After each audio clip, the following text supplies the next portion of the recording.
създадоха границите в Европа.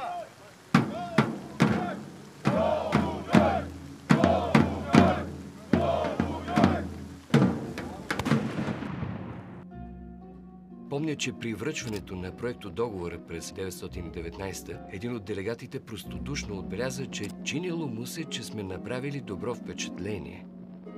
Надежда като тази на осъдения на смърт, който се надява, че светкавица ще удари палача, докато вдига брадвата. Всъщност, договорът тогава се оказа по-тежък от всички очаквания.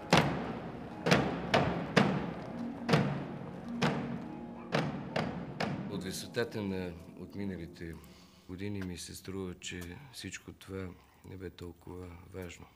В историята има и по-несправедливи и по-тежки договори.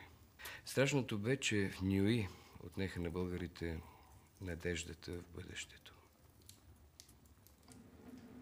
А един народ не може да живее без надежда.